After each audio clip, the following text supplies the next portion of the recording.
समस्त को नमस्कार मु रोहित आपण शुभचिंतक आज एक सुंदर कथाटे नहीं आसती मो सांग मान मो बंधु मान सुंदर कथाटे नहीं आसती टे ध्यान से शुणे कार्य लगे परिवार कथा। तो बंधु मैंने आपण मैंने निश्चित भाव जानी थे तो प्रत्येक परिवार जो परिवार पुओ मैंने अच्छा से बह कर कलापर वर्षे कि 2 वर्ष भितर से सेपारेट हो बापा माँ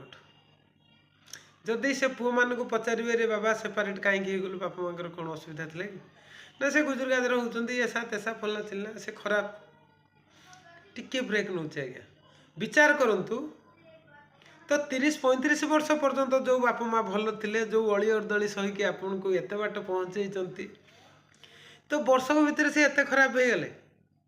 चिंता करूँ बापा माँ खराब हो गला ना आपन को चिंताधारा खराब हो गला केवल गोटे जिनस आपन को स्त्री से जिनसटा को जब बुझे दिखती ना कहीं खराब हमें केवल आपण को बुझाणा खराब बोली बापा माँ को खराब बोली कहते बिल्कुल बापा माँ खराब नुहत कहीं कहले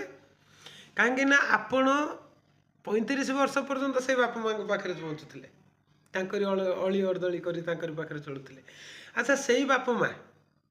आज गोटे स्त्री आला बोली बापा माँ खराब हो गले बापा माँ खराब नुहत आज्ञा आपन ये जिनसटा खराब हो विचार करियो कथाटी केमती लगे कमेंट माध्यम जनइबे। रही जय श्री कृष्ण।